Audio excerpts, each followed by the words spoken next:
Hey there, I'm Dana from CandleScience. Today, I'm going to show you just how easy and fun it is to make your own soy candles. First, let's take a quick look at the supplies you'll need.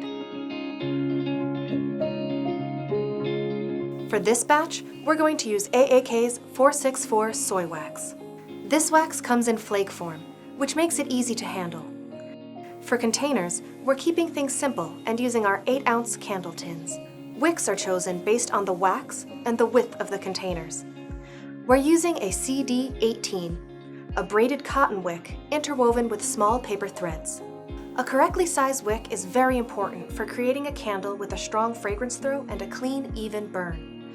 For help finding the right wick size for other waxes and containers, take a look at the CandleScience Wick Guide for a recommendation. Now for the most exciting part, the fragrance. Today, we chose oak moss and amber, which has notes of sage, lavender, amber, and moss. Always use fragrance oils that have been developed specifically for use in candles to make sure you get the best scent performance from your candles. To help us measure our wax and fragrance accurately, we'll need a digital scale. It's necessary to measure your wax and fragrance by weight and not volume, to keep measurements consistent. A pouring pitcher is a candle-making essential. This piece of equipment is inexpensive, lasts forever, and really makes the candle-making process a lot more friendly. Next, you'll need a heat source to melt your wax. Today, we're using a hot plate with a medium saucepan filled about halfway with water to create a double boiler. The double boiler ensures we don't scorch or burn the wax. A thermometer. Any candy thermometer will do. As you continue, you may want to invest in one with a digital view. To safely secure the wicks to our containers, we're using Wick stickers, in particular our Wick Stickers Pro. We love these because they're very simple to use and are super sticky. Wick bars help keep the wick centered and straight as the wax cools. You can also use popsicle sticks, clothespins, or even pencils. Last, but certainly not least, a warning label that includes safety tips and burning instructions. Be sure to label your candles if you are giving them away or selling them. Let's get started and make our own soy candles. We'll begin by filling our saucepan with water and placing it on the hot plate with medium-high heat to create a double boiler. While the water heats up, we'll weigh our soy wax. Place the pouring pitcher on the digital scale and tare or zero out the scale, which will subtract the weight of the pitcher. Weigh out 1 pound of wax and place the pitcher in the double boiler. We're going to allow our wax to reach 185 before adding fragrance. We like to think of this temperature as the Goldilocks zone. It's hot enough for a fragrance oil to fully bind and mix with the wax, but not so hot that any fragrance might be lost to the heat. To scent our wax, we're going to weigh out 1 ounce of fragrance oil to give us a 6% fragrance load.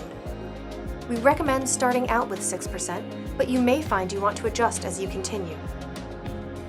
Once the wax hits 185, we add the fragrance. Then remove the pitcher from the heat. We'll stir gently for about 2 minutes.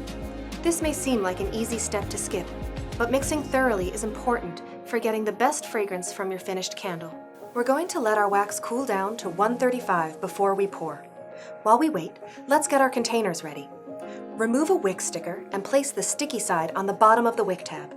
Remove the paper backing and secure the wick in the center of your tin, using the ridges to guide you.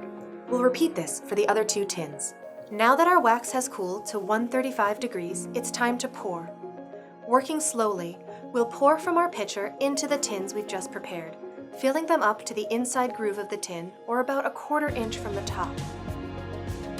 Next, we'll take our wick bar and center the wick in our tin by pushing the wick into the center groove. Again, you can also use a pencil, clothespin, or popsicle stick to center the wick as your candles cool. Space your candles about 4 inches apart in an area that's out of the way and free from drafts. We know it's hard to wait, but allow them to cool undisturbed overnight. When your candles are cooled, trim the wick down to about a 1/4 inch and top with a lid. As the last step, be sure to add a warning label to the bottom of your container. Before burning, we do recommend allowing the candles to cure at least 4 to 5 days, but ideally up to 2 weeks to get the best scent out of your candles.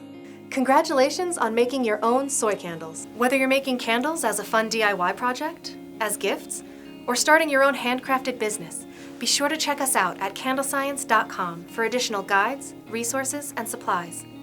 And if you have any questions or could use an assist, don't hesitate to reach out. My fellow support team members and I are here to help. Thanks for watching. See you next time.